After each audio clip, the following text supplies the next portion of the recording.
Alright, what's up, reviewers? This is Smooth the Reviewer, and today I'm going to be reviewing Oshinoko Season 2, Episode 7.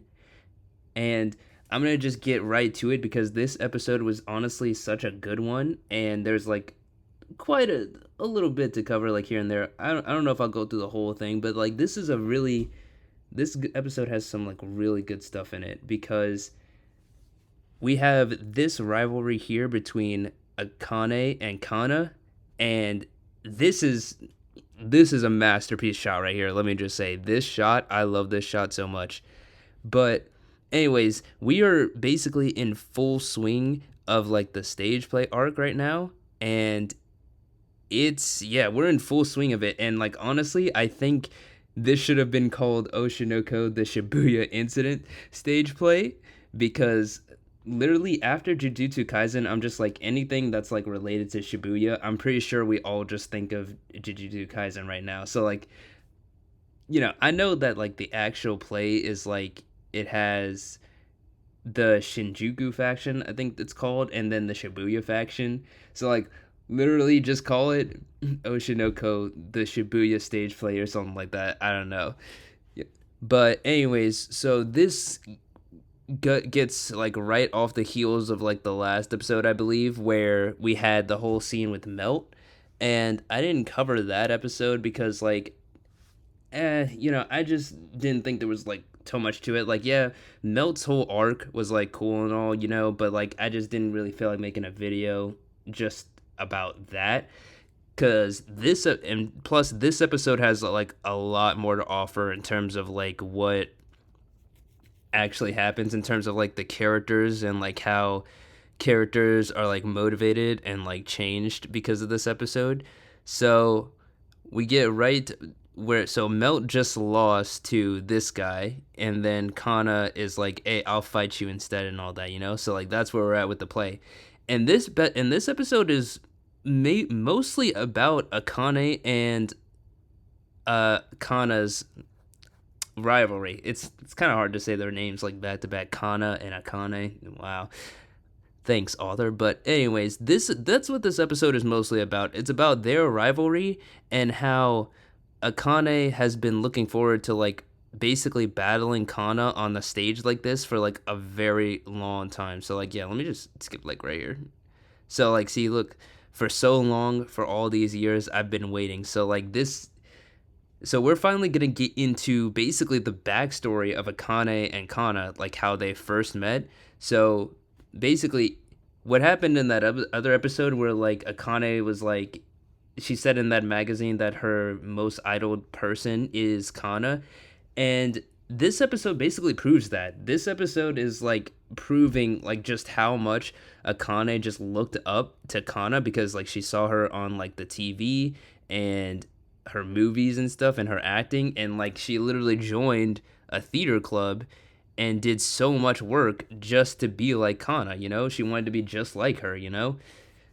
So like Kana, for Kana, it's probably just like Kana is just kind of just this kid that just at one point looked up to her, and is like not really thinking about it too deeply. Like I'm sure, like I don't know if Kana feels as deeply about it, but like at least now we know for Akane, this runs like super deep. Like literally, see here, she cut her hair literally short just to be like Kana too. So like this rivalry cuts deeper for Akane than it does Kana probably, you know.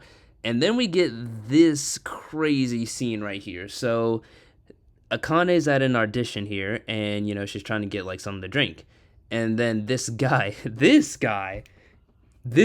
dumbass, literally gets the drink for her and all that, and then he basically mistakes Akane for Kana and is like, "Okay, don't worry, it's already been decided. You'll get the job." But again, he thinks he's talking to Kana right here, even and he's clearly like not looking at the hair and whatnot. But so this guy is like any like little girl with like short hair must be Kana. That's literally how this guy is like coming across. So he literally, and then he just walks away. Like I'm trying to get it onto frame here. See, he just walks away and just says, "Oh crap." There we go. Look at his face. Like he's not even. I don't. Yeah, it looks like he's sweating a little bit. But anyways, that's literally like he literally just walks off like he didn't just like fumble that whole thing. But that doesn't matter. Anyways, so moving back to like Kana and Akane. So this is finally their first meeting. And basically what happens here is like, Kana basically realizes like, Akane looks up to her and all that, and she's trying to like be like her.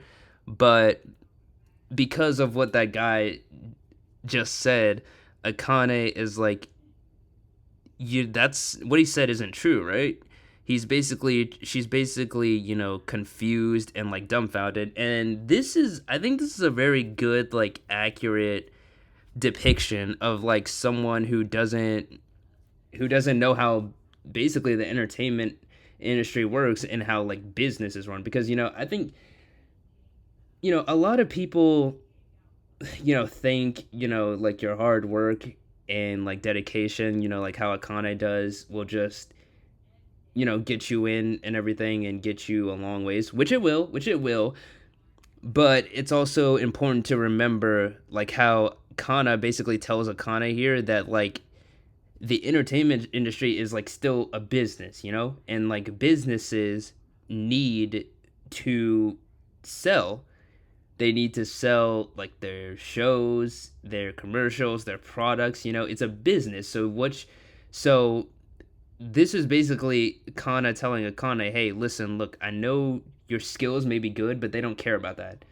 You know, because businesses don't necessarily always care about the skills that you have. They care about making a profit and who's going to get them the most profit. So that's basically what Kana tells her here. Like, you know, your acting skills don't matter sometimes. They just need a face. They need a face that'll bring in the money, bring in all of the other little girls like her, all of the other adults who like, you know, uh douge on her or whatever. I don't know if that's the correct word or not, douge. I don't know. But a famous child actor will get them better viewer ratings than ones who act well. Yeah, like I said, Kana says it like literally right there. So that's basically what Akane has to realize at this point, is like figuring out.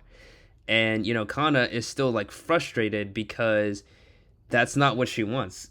I also think another thing this episode does is, I guess, go more into like how Kana feels about not being a genius child actor anymore. Even though I feel like we've already like done this sort of like arc with Kana, we've already like kind of known like sort of how she feels about like not being a genius child actor anymore. But like, I guess with this we get some more insight to it, because basically, since no one like calls her that anymore, she's always felt like she has to let others shine, basically.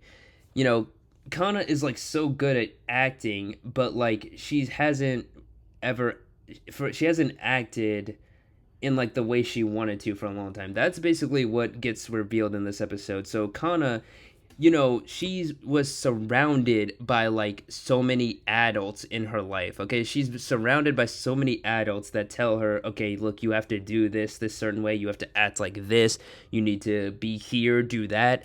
And that's basically what is wrong with Kana and like her acting style. At least that's what Akane sees as wrong, because Kana isn't acting how she wants to act. She's not acting to be like the star anymore. She's basically just acting to be to let others shine over her. See? So Akane says it right here. The Kana-chan I loved was a more selfish and overpowering actress.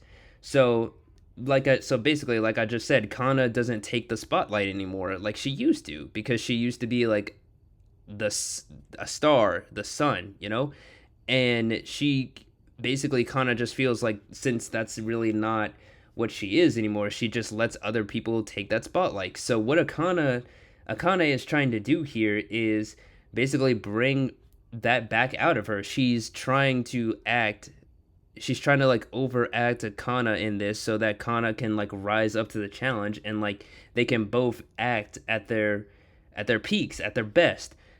But then you know, kind of gets cold feet right here. She remembers her past and basically talks about how it's those days are kind of like over her for her. She feels like she's not allowed to be the spotlight, and like that's basically what people want from her. She thinks that people want her to like step back because she's so good at like elevating other people that that's what she feels like she needs to stick to. She feels like she needs to stick to being sort of a side character,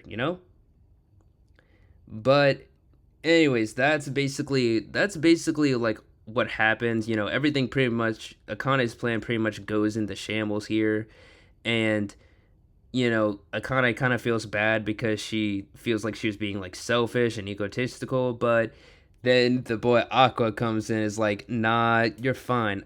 You know, it's just that RM that Akane. Oh my God, people characters names keep mixing them. Kana is just basically Aqua says that Kana is the reason like her plan didn't work. Akane doesn't really have to blame herself. Kana is just in a very deep state of you know don't have eyes on her and always let others outshine her. But yeah, that's pretty much where this episode ends, and they both kind of agreed to like continue to try and help Kana and like bring that that's the star out of her, bring that sunlight. So yeah, like I said, I think this episode was a very good one. I loved like the whole backstory section, and it kind of made me love Kana a bit more, because like I said in my last Oshinkanoko review, I am an Akane fan. I stand for her, but Kana is still a good character in her own right a little bit. She still has some like good has like a good backstory to her and some good qualities. So yeah, hopefully next episode is a banger also. But that's pretty much it for this video. And thank you all for watching. Be sure to like, comment, and subscribe, and let me know your thoughts down in the comments. So see ya. Peace.